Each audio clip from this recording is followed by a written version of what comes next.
Amen. Hallelujah. Isang mapagpalang umaga po sa ating lahat. Hallelujah. Tayo muna yung manalangin. Lahat ng ating ginagawa ay dapat nating i-commit sa Panginoon at samahan tayo ng Diyos. Hallelujah. Amang banal na makapangyarihan sa lahat. Minsan pa, Panginoon, pinapasalamatan ka namin ng Diyos sa buong isang linggo, Panginoon, sa unlimited guidance mo, Lord. Salamat po sa divine protection mo, Panginoon, sa bawat mga anak mo ngayong umaga. Lord, salamat po, Ama, sa aming tagumpay, Panginoon, na kami ay narito, Panginoon, upang ikaw, O Diyos, ay sambahin, purihin, Panginoon, at mapaluguran ka namin, Panginoon, ngayong umaga, Diyos. Pangalan mo lang, Panginoon, itataas namin wala ng iba, Panginoon. Lord, dalangin ko po, Panginoon, sa umagang ito, Lord, ang iyong paglingkod, Panginoon, we need your wisdom, power, anointing from your God.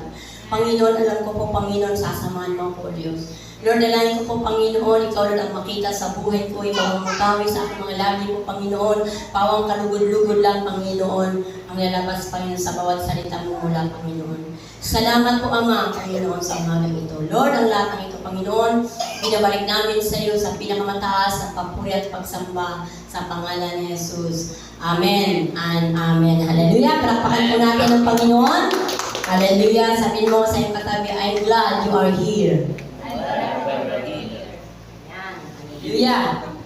Salamat po sa Panginoon dahil nandito na naman po tayo na kung saan po ay mag-aral po ng kanyang salita ng Panginoon. Dahil ang salita po ng Diyos ang siya nagbibil na ma-inline ang ating mga isip at magbukas sa ating mga puso at sa kanyang makapangyarihang salita. Salamat sa Diyos dahil patunay nga ang Panginoon ay laging buhay na ating pinaglilingkuran. Hallelujah. Salamat sa Panginoon na tayo ay magpagkakataon na tayo po ay patuloy na mag-aral ng kanyang salita. Hallelujah. Habang tayo po ay nabubuhay dito sa mundo na ating ginagalawan, patuloy tayong mag-aaral at salisigin ng kanyang salita. Hallelujah. Our topic today, why do you call me Lord? Lord. Bakit niyo ako tinatawag ng Panginoon? Panginoon. Hallelujah. Sa buhay po natin, sa mundo natin ginagalaw, napakaraming tao po. Majority po ito, lahat po ng tao ay tumatawag sa Panginoon. Iba't ibang reliyon, iba't ibang sekta. Ating pong tunghayan, pag-aralan, paggulay-gulayan, at pagnilay-nilayan po, salisikin ang salita ng ating Panginoon. Hallelujah. Open your Bible, the book of Luke 6:46. The Lord says, and why call me Lord, Lord, and do not the things which I say? At bakit tinatawag niyo ako, Panginoon, Panginoon? Di naman ninyo ginagawa at tinutupad ang aking sinasabi. Maliwanag po diyan sa ating binasa ngayong umaga. Diba? Na bakit tayo tumatawag sa Panginoon? May karapatan ba tayong tumawag sa Diyos bilang anak niya? May karapatan po tayo kung sinusunod po natin ang kanyang kautusan. Kung ginagawa po natin ang kanyang sinasabi. Kaya maliwanag po dyan sa ating text, nating binasa ngayong umaga.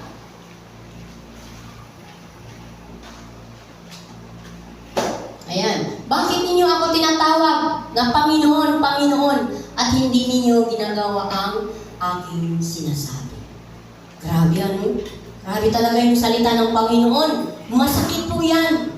Talagang tayo po itinutuwid. Pinapaalahanan tayo ng Panginoon na tayo ay totoong nagmumula sa ating puso, ang ating pagtawag sa Kanya. Hindi lang po tatawag tayo kapag tayo may problema, kapag tayo pinagdadaanan. Hindi lang po yun. Kaya sabi ng Panginoon, Panginoon, Panginoon. Diba? Tinatawag lang ba natin siya kapag tayo ay lugmok na sa problema, sa mga hamon sa buhay na hindi natin kaya? Saka lang ba tayo tatawag sa Panginoon? Hindi. Ang hinahanap ng Panginoon sa pagtawag natin sa Kanya ay ang nagmumula sa ating puso. Nananatili ang salita ng Panginoon sa ating puso. Yun ang hinahangad ng Panginoon. Yun ang ninanais ng Panginoon sa bawat mga hinirang niya. Pinili niya ang mga anak ng Diyos. Ano ba ang primary command, task ng ating Diyos? para tayo ay ma-qualify para tumawag sa Kanya. Ano ba ang mga command ng Panginoon? Mandatory ng Panginoon. Napakahalaga po sa mga anak ng Diyos ang personal devotion. Yan po, napakahalaga po yan. Na tayo mga anak ng Diyos, yan ang ating karapatan para tayo ay sundin, gawin ang Kanyang sinasabi. Diba? Kaya napakahalaga po sa atin yung personal devotion. Read the Bible, day and night. Yan po ang mandatory ng isang tunay na lingkod ng Diyos. Yan po ang isang mandatory na ikaw ay inaari po natin na meron tayong Panginoon na pinaglilingkuran. Kapag wala po tayong ginagawa, wala rin po tayong halaga sa Panginoon, mga kapatid. Dapat meron po tayong ginagawa. Diba? Lahat ng sinasabi ng Panginoon, dapat nandoon po ang ating full obey the Lord. Nandoon po ating buong puso sa pagsunod sa ating Panginoon. Nais ng Diyos sa atin na tayo ay magkaroon ng makapangyarihan mula sa Kanya. Paano tayo magkakaroon ng mga salita na mahiwaga mula sa Panginoon? Mga wisdom, knowledge sa Diyos, kung hindi natin binabasa ang salita ng Panginoon. Sa paglilingkod po natin, sa pagtawag po natin, dapat po laging nakakunik, laging naka-align ang ating relasyon sa Panginoon. Sa pakikipag-usap sa Panginoon, sa pagtawag sa Panginoon.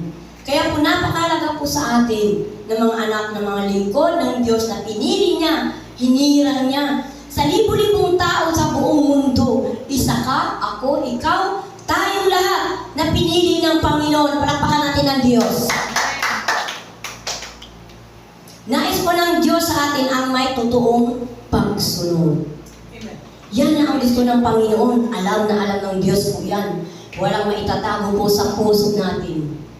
Alam ng Panginoon yung ating pagsunod. Kung ikaw pa ay pagdududa, nag-aalinlangan, hindi po yun. Dapat po sa atin ang ating pagsunod, pagtitiwala sa Panginoon 100%.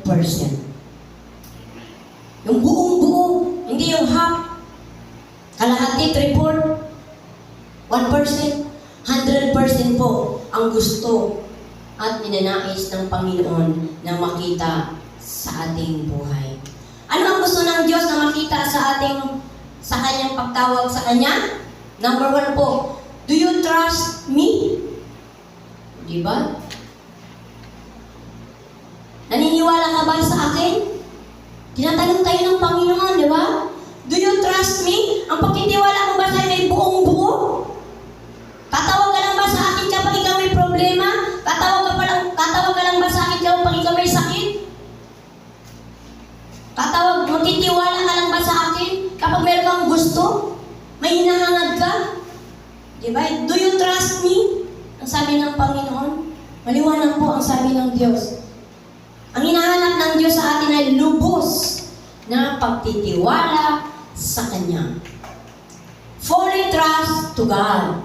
Yan ang gustong-gusto talaga ng Panginoon na makita, mangyari, naisin natin sa ating mga puso.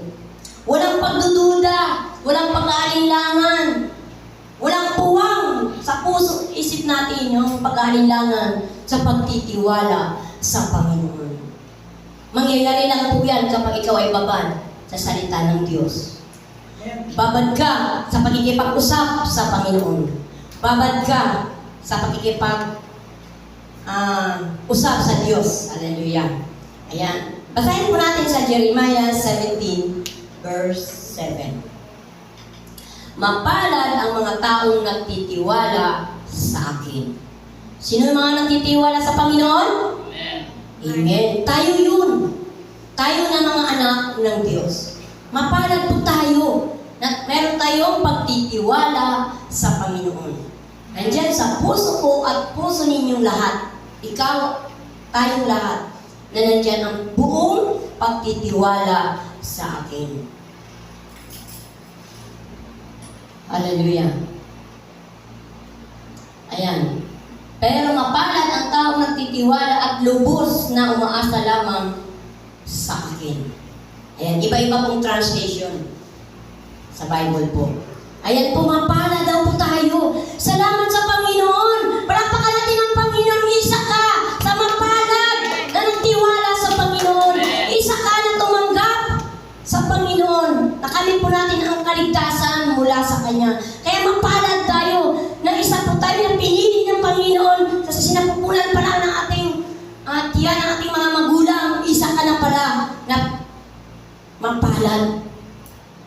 merong pagtitiwala sa Panginoon. Hindi po aksidente na nandito po tayo. Kalooban niya ng Panginoon. Isa ka sa pinili ng Panginoon na nagtitiwala sa Diyos. Hallelujah. Yun ang sinasabi ko kanina, 100% po nating magtiwala sa Panginoon. Ilaan po natin ating pagtitiwala sa Panginoon. Ilaan po natin yan sa ating puso, isip at kaluluwa. Dapat po nandoon po ating buong pananalig, pananampalataya sa Diyos na magtiwala sa bagay na di nakikita. Dapat yan po ang pagtiwalaan natin, hindi na po sa nakikita po natin, kundi yung sa mga bagay na di natin nakikita. Pagtiwalaan natin ang lubos. Lubos, ang sabi ng Panginoon, lubos kang magtiwala sa Panginoon sa mga bagay na hindi nakikita. Sa pagtitiwala po natin, di ba marami na pong sa pagtitiwala po natin sa Panginoon, marami na pong pinatunayan sa buhay nyo, buhay ko, buhay nating lahat na pinagkaloob ng Panginoon. Amen. Di ba? Dahil sa ating pananalig sa Kanya, Lord, magagawa mo ito dahil nagtitiwala ako sa iyo. Ganun naman ang ating faith. By faith po tayo nagtitiwala sa Panginoon na ang lahat ay mangyayari. Ang lahat ay magagawa ng Panginoon dahil sa ating pagtitiwala sa Diyos. Kaya po sa buhay po natin, wag po tayong magdududa sa Panginoon. Wag po tayong mag-aalinlangan sa Panginoon sa ating pagtitiwala. 100% po nating paniwalaan ang salita ng Diyos. Dahil ang salita po ng Diyos ay makapangyarihan. Makapangyarihan po yan, totoo po yan. Kaya baguhin ng Panginoon ang buhay ko, buhay mo, sa pagtitiwala mo sa Panginoon. Sa pananalig mo sa Panginoon, sa pananampalataya mo sa Panginoon, kayang baguhin ng Diyos ang lahat na nais mo sa buhay mo. Kaya po mapalad po tayo, ang sabi sa ating binasa kanina. Mapalad. Diba? Gusto ko lang pong balikan. Mapalad ang mga taong nagtitiwala sa akin. Salamat sa Diyos. Tayo po yun. Isa tayo sa mapalad. Hindi po sa mundo po, swerte. Sa atin po mga Kristiyano, mapalad. Dahil iba tayo sa kanila. Kaya nga tayo tinawag na born again. Iba na tayo. Kaya hindi po tayo makikibagay sa mundo. Sa mundo, swerte. Ay, swerte mo pala. Sa atin, mapalad. Kasi yun ang tuntunan ng Panginoon, mapalad. May nabasa ba kayo sa Bible na swerte? Di ba wala? Wala po. Minsan po, wala. Sa New Testament po, nabasa ko ng lahat-lahat po. Wala akong nakita ang swerte. Mapalad. Dahil iba tayo sa mundo na ating ginagalawan. Ipakita po natin yun, na iba tayo. Hindi tayo katulad ng mundo. Once na tinanggap mo ang Panginoon, iba ka na. Iba ka na. May kanta, di ba? Iba ka na. Kahit sa awit pa lang, di ba? Sa awit pa lang, may pinapatunayan na ng Panginoon ang kanyang mga salita. Amen. Kaya wag na po tayo makiayon sa takbo ng mundo na ating ginagalawan. Amen. Wag na po tayong itakoy na po natin yan. Iwanan na po natin ang lahat na anuman ang gumugulo sa ating kaisipan. Wag na po natin bigyang puwang sa buhay natin dahil iba na tayo. Ang sabi ng Panginoon, mapalad ang nagtitiwala sa Panginoon. Mapalad. Kaya salamat sa Panginoon na talagang ang Diyos ay walang pinipili. Amen. Diba?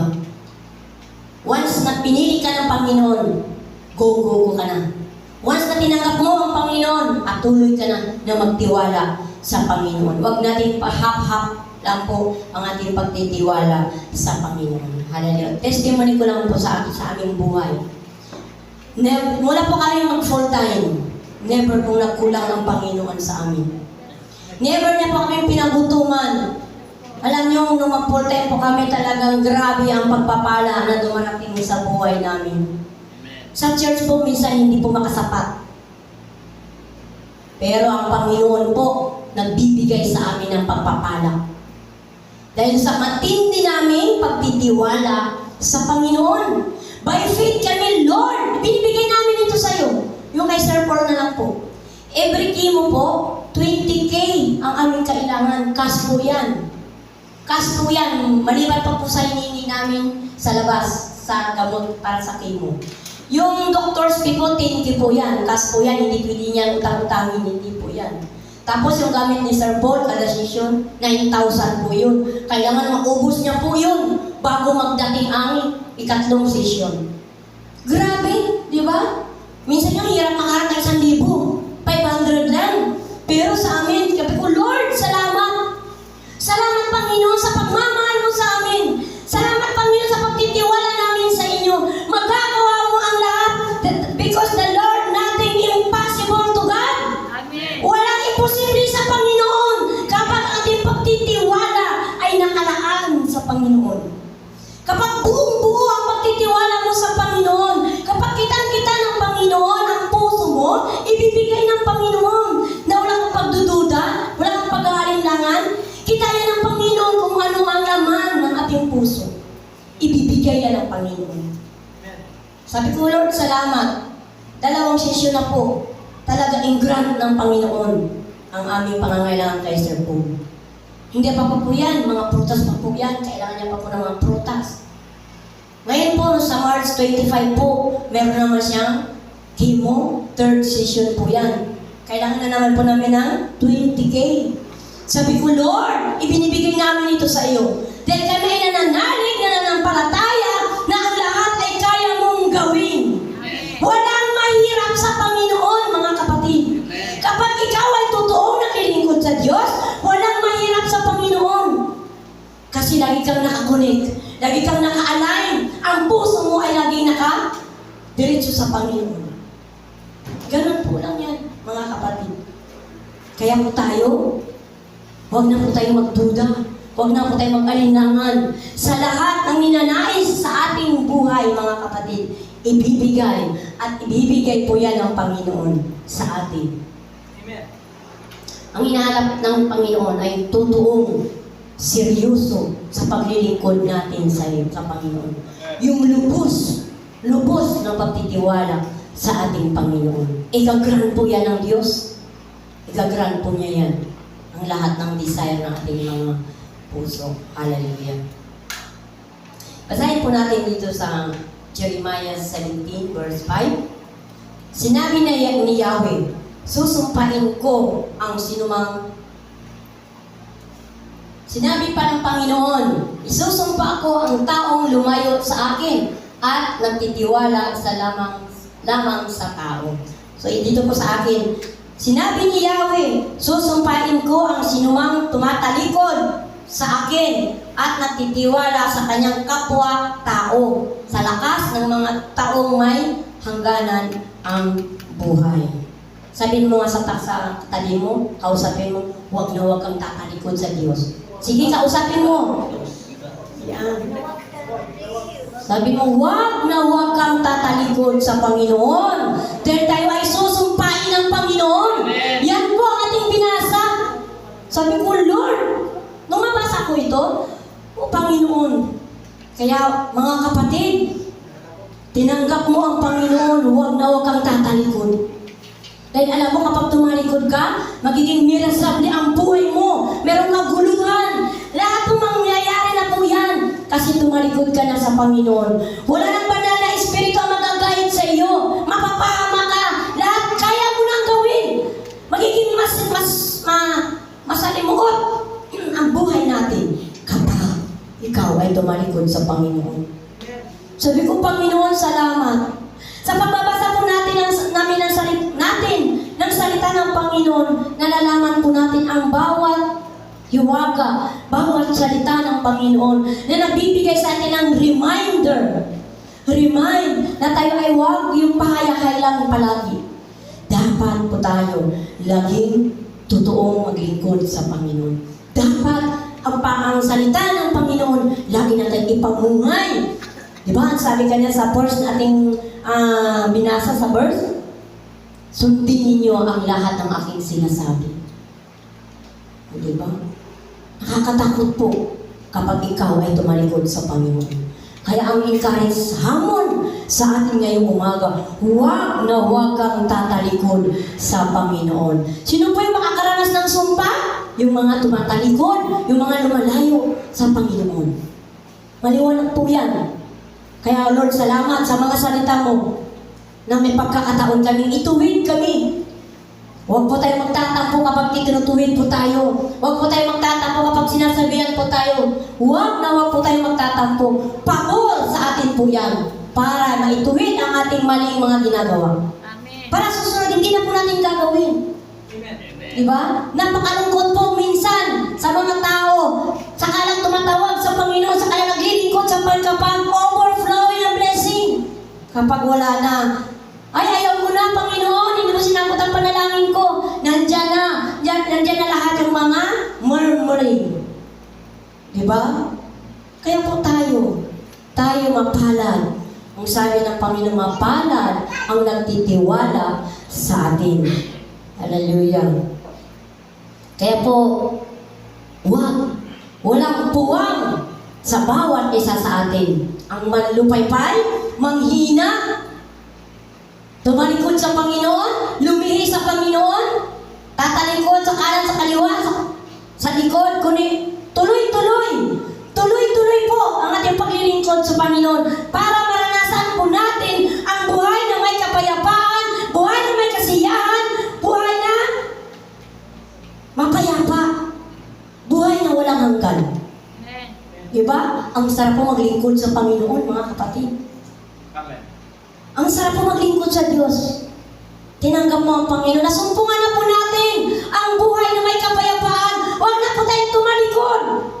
Huwag na po tayong manghina. Huwag na po tayong malupaypay. Ang sekreto po kapag ikaw ay nanghihina, pray to God. Lumapit ka sa Panginoon. Through prayer, ibibigay sa iyo ng Panginoon ang kasiglahan, ang kalakasan sa paglilingkod natin sa Panginoon.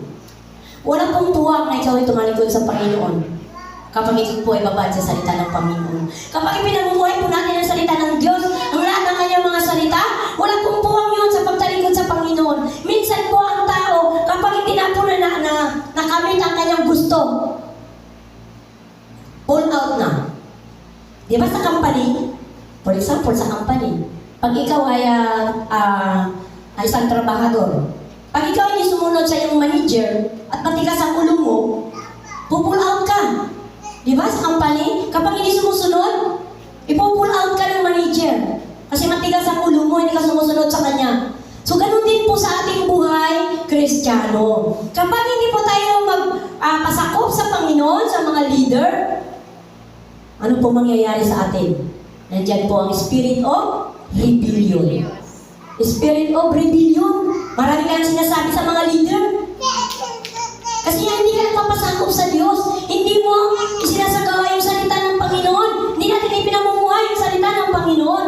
Dahil ang salita ng Panginoon, ang siya magpapalaya sa atin. Siya po ang magpapalaya sa atin.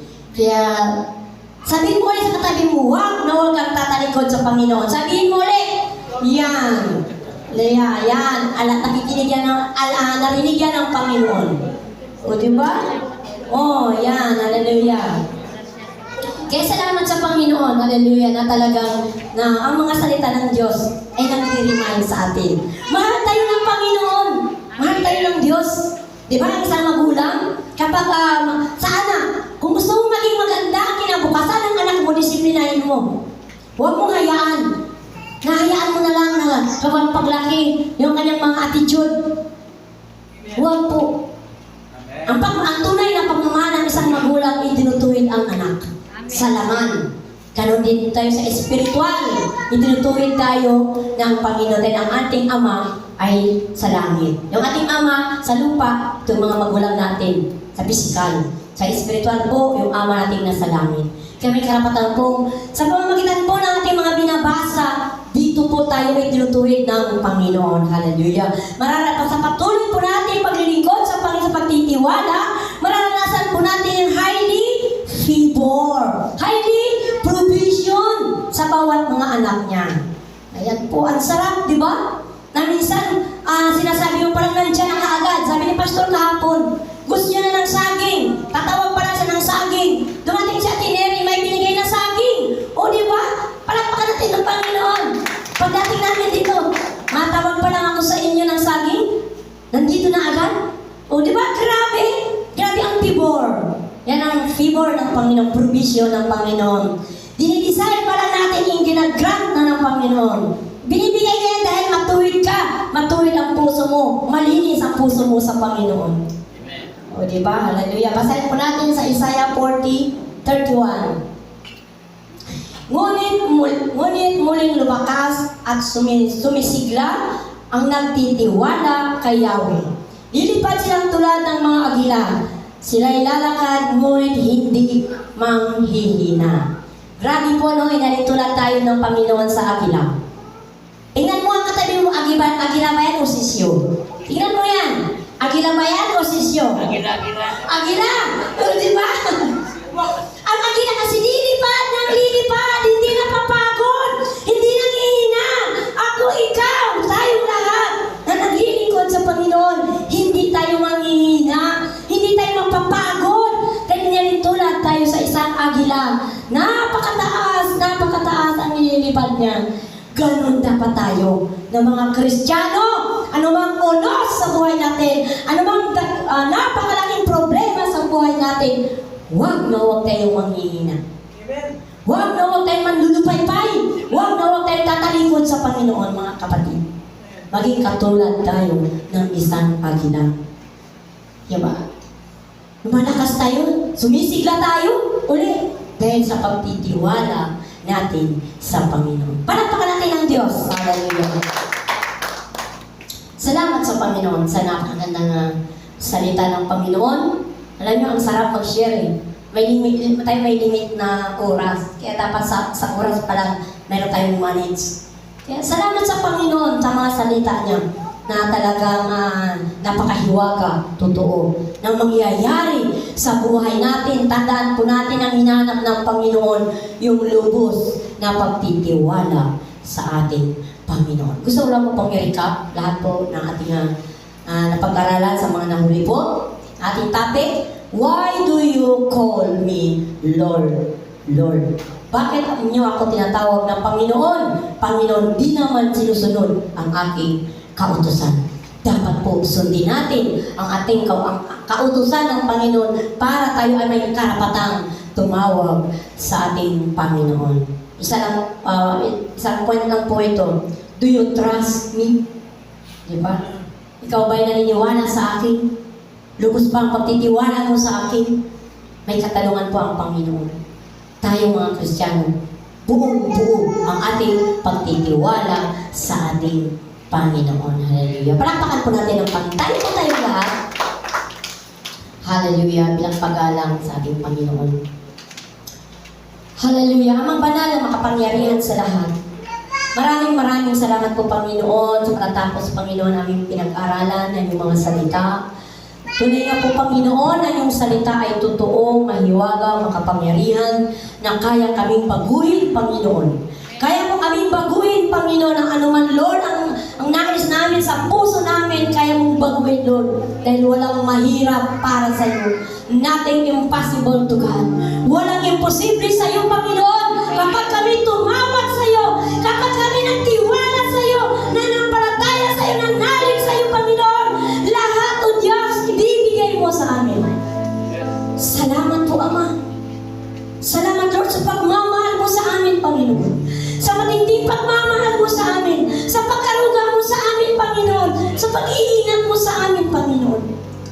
Lord, dapat ka namin ay appreciate sa lahat, Panginoon, na meron kami, Panginoon, buhay, na meron kami pinagkaloob na buhay na may kagalakan, buhay na may kasiyahan, buhay na may kapayapaan, buhay na may kasiyasiya, buhay na kalugod-lugod para sa iyo, Panginoon. Salamat po, Diyos. Salamat po, Lord. Tunay ng Panginoon, ikaw ay buhay. Buhay na pinaglilingkuran. Buhay, Panginoon, na kaya magpala ng buhay. Kaya magbago ng buhay. Salamat po, Ama, sa mga salita mo, Panginoon. Na may pagkakataon kayo, Panginoon, pag-aralan, patuloy namin pag-aralan ang lahat. Saliksikin namin, Panginoon. Lord, I declare, Panginoon, ngayong umaga, na ito po, Panginoon, tumimo sa aming mga puso't isip, kaluluwa, Panginoon. Maipamuhay namin, magawa namin, Panginoon, kung ano ang kalooban mo, Panginoon, para sa amin, Panginoon.